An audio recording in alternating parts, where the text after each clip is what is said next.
ladies and gentlemen. Today we revisit the historic Idi Amin speech that shocked the world. Many of you might have heard on social media, read on social media, a comedy about a speech by Idi Amin to the Queen of England. While the humor is quite funny, but actually a real speech exists that shocked the world, and it took place at the UN General Assembly in New York in October 1975. For the first time ever in UN history, the Pan-Africanist president deliberately chose to make a daring speech to world leaders in an African language, the Luganda dialect. Time magazine has rated it amongst the top 10 UN General Assembly moments of all time, not for the choice of language, but for the daring content and the way it helped change relations, particularly with Africa. After the summit, many of the continent's leaders left New York emboldened by Amin's fierce speech. On the heinous accusations by international NGO Amnesty International that his government killed 500,000 people, President Idi Amin responded sparklingly before the entire international community, saying, "The human rights NGO Amnesty International has not even taken the trouble to investigate. Not even did they send a team to Uganda to verify these empty allegations.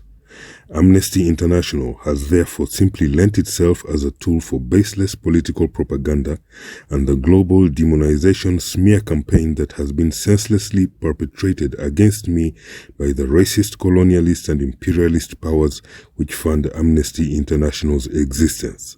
It is important to note here that others who have researched this matter in latter years have actually found nothing, and Amnesty International itself, over the last 5 decades, has relentlessly refused to respond to any requests for evidence, including refusing to answer requests for a simple tally of incidents and their respective dates and locations which would actually prove how they could have come to their accusations. It is therefore feasible for one to conclude that these were politically motivated propaganda allegations concocted from thin air by an actually reputable human rights organization that had succumbed to the urge to be the lead Western disinformation tool against a strong and independent African leader fighting to liberate Africa from colonialism and exploitation, and trying to ensure that the economic prosperity of the continent is enjoyed by its own peoples and not the European plunderers. During that famous speech at the United Nations General Assembly, President Idi Amin made it a point to explain to the world exactly why the West hated him.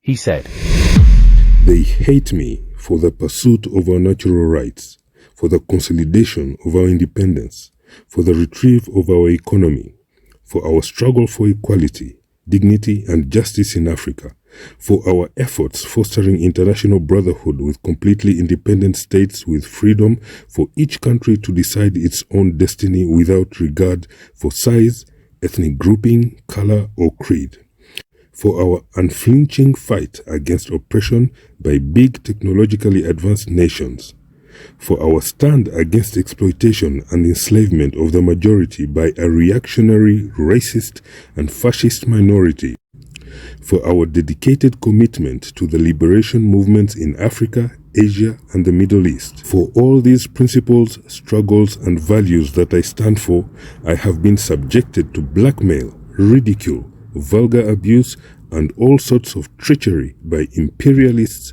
in league with fascists, racists and Zionists, who through media deceit have demonized me in the eyes of the international community."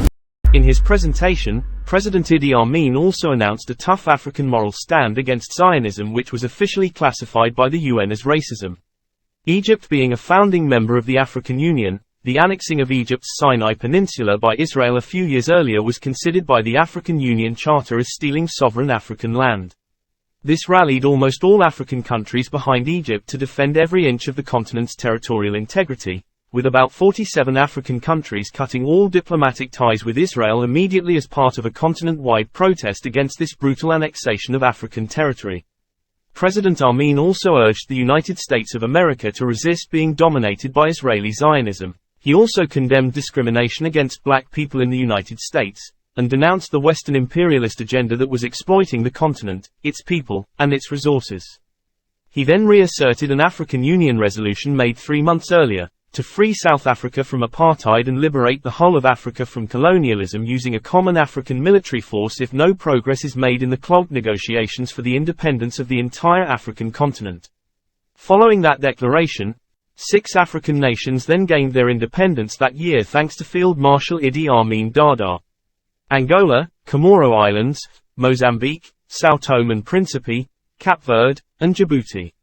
While referring to the death of Pan-African hero Patrice Lumumba, President Idi Amin called the CIA a murder squad that was murdering anyone who resisted US expansionism in Africa. He is also one of the few African leaders who ever remembered to publicly recognize Russia and China's immense political, moral, financial and military contribution in assisting African liberation movements in their struggle to achieve freedom and total independence for their peoples. He said, I express Africa's appreciation to the countries that have assisted African liberation movements in our struggle for freedom from colonialism. I wish to mention Russia and China for their generous assistance, both moral and material, to the people of Africa fighting to free themselves from the bondage of heinous imperialism, brutal racism, and cruel apartheid. We cannot accept the lame excuse used by some former colonial powers that Africa is not ready for total independence and economic self-determination. No human being can choose to be a slave. During his presidency, Idi Amin had made great strides in empowering women. In fact, Uganda was almost the only country in Africa to mark 1975 as the International Year of Women. In his UN speech, he made an emphatic proclamation to the international community to support women emancipation around the world. He said, In Uganda, I have guaranteed that both sexes have equal opportunities and responsibilities to help them develop their particular talents and capabilities in the service of Uganda and the international community.